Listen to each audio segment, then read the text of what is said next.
क्या कभी किसी एक इंसान के सच बोल देने से पूरा सिस्टम हिल सकता है, या फिर सिस्टम इतना मजबूत होता है कि सच बोलने वाले को ही तोड़ देता है? कहानी की शुरुआत होती है उस सुबह से जब अहाना अपने ऑफिस के बाहर खड़ी थी। साफ सुथरे कपड़े, सीधी नजरें और चेहरे पर अजीब सा सुकून। यह सिर्फ नौकरी का पहला दिन नहीं था, यह उस लड़ाई का पहला दिन था जिसके लिए उसने खुद को सालों से तैयार किया था।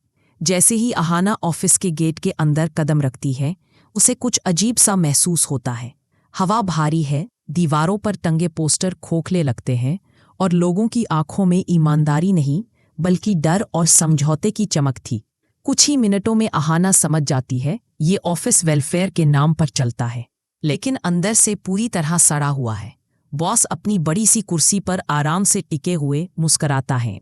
हल्की आवाज में कहता है, अहाना जी, यहाँ काम सिस्टम के हिसाब से चलता है, थोड़ा एडजस्ट करना पड़ता है। पास बैठे कुछ कॉलीग्स भी बनावटी मुस्कान के साथ सिर हिलाते हैं, जैसे कहना चाहते हो, मैडम, ज्यादा सच यहाँ टिकता नहीं। अहाना एक पल के लिए भी नहीं रुकती। सीधी नजरों से देखकर कहती है, मैं एडजस्टमेंट के लिए नहीं आई हूँ, मैं इंसाफ के लिए आई हूँ। और जहाँ सच चलना बंद हो जाता है वहाँ मैं खड़ी हो जाती हूँ। पूरे ऑफिस में सन्नाटा छा जाता है। कीबोर्ड की आवाज रुक जाती है, फाइलें बंद हो जाती हैं। बॉस के चेहरे से मुस्कान धीरे धीरे गायब हो जाती है। वह कड़क आवाज में कहता है, ज्यादा हीरो बनने की जरूरत नहीं है मैडम।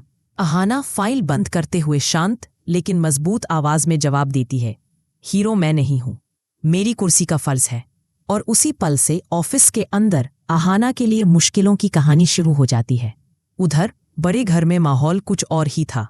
ठाकुर जी अपने कमरे में गुस्से से चक्कर काट रही थी। अहाना के शब्द अब भी उनके कानों में गूंज रहे थे, एक दिन इस घर की तीनों बहुएं और दीदी भाई भी काम पर जाएंगी। ठाकुर जी गुस्से में तकिया पटक देती हैं, बकवास, ये लड़की घर को फैक्ट्री बनाना चाहती है। गुस्से और थकान में वह बेड पर लेट जाती हैं। आंखें बंद होती हैं और तभी एक अजीब सा सपना शुरू होता है। सुबह का वक्त है, बड़े घर का वही आंगन, लेकिन तस्वीर बदली हुई। ठाकुर जी के हाथ में झाड़ू है, फर्श पर पोछा लगा रही हैं, चेहरा पसीने से भीगा हुआ। सामने खड़ी है पोल्टू की नई पत्नी पुजारी, कमर पर हाथ रखकर हुक्म चला रही है, अरे सासू माँ, कोने में धूल रह गई है, ऐसे काम करेंगी तो क्या लोग कहेंगे? ठाकुर जी कांपती आवाज में कहती हैं, बेटा, मैं इस घर की मालकिन हूं। पुजारी हंसी दबाते हुए जवाब देती है, मालकिन तो नाम की है, काम तो आजकल नौकर जैसा ही करना पड़ता है। इतने में हॉल में अहाना, मंजली बहू और बाकी बहुएं खड़ी हैं, हाथों में चाय के कप, हंस हंस कर जैसे त्योहार मना रही हो। पारो ताना मारती है, वाह मां जी, पोछा तो एकदम परफेक्ट लग रहा है। मीता कहती है, बस झाड़ू थोड़ा और तेज हो जाए। बड़ी बहू ताली बजाकर बोलती है, अब तो घर सच में चमक रहा है। कोने में खड़ा पोल्टू आंखें फाड़े सब देख रहा है, ये क्या हो रहा है? तभी पुजारी तेज आवाज में कहती है, पोल्टू, खड़े क्या देख रहे हो, अपनी माँ से बर्तन भी धुलवा लो। पूरा घर ठहाकों से गूंज उठता है। ठाकुर जी का पसीना निकल जाता है। यह सपना है, यह सिर्फ सपना है। अचानक उनकी आंख खुल जाती है, सांस तेज, चेहरा सफेद। शुक्र है भगवान, सपना था। अगले ही पल उनके चेहरे पर डर उभर आता है। अगर यह सपना सच बन गया तो? उनके दिमाग में सिर्फ एक नाम घूमने लगता है, अहाना। यह लड़की सिर्फ नौकरी नहीं कर रही, यह पूरे घर की सोच बदल रही है। वापस ऑफिस में हालात और बिगड़ चुके थे।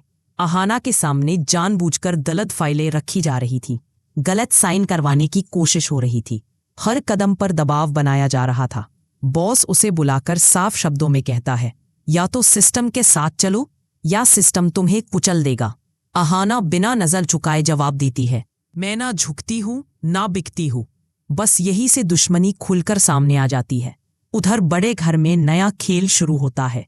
ठाकुर जी पोल्टू को बुलाती हैं, आंखों में गुस्सा, आवाज में जहर। अहाना को रोकना होगा, वरना जो आज सपना है वो कल सच बन जाएगा। पोल्टू दांत पीसते हुए कहता है, इस बार मैं उसे ऑफिस में घेरूंगा, उसकी कुर्सी उसी पर भारी पड़ेगी। ठाकुर जी ठंडी सांस लेती हैं और धीमी आवाज में कहती हैं, याद रख, ये लड़की सिर्फ बहू नहीं है, ये तूफान है। और अब कहानी उस मोड़ पर आ चुकी है जहां एक तरफ अहाना है जो ऑफिस के करप्ट सिस्टम से अकेली लड़ रही है, दूसरी तरफ बड़ा घर है जहां सपने भी अब डर पैदा करने लगे हैं। और बीच में है पारो और बाकी बहुएं, जो धीरे धीरे समझने लगी हैं कि अगर अहाना जीत गई तो उनकी जिंदगी भी बदल सकती है। अब सवाल ये है, क्या अहाना ऑफिस के गंदे सिस्टम को तोड़ पाएगी? क्या ठाकुर जी का सपना सिर्फ सपना ही रहेगा, या फिर पल वही सपना सच बनकर सबके सामने खड़ा होगा? और क्या पोल्टू की नई साजिश अहाना को गिरा पाएगी? अगले एपिसोड में होगा धमाका। आप क्या चाहते हैं, सपना सच बने या सच सपना ही रह जाए? कमेंट करके जरूर बताइए।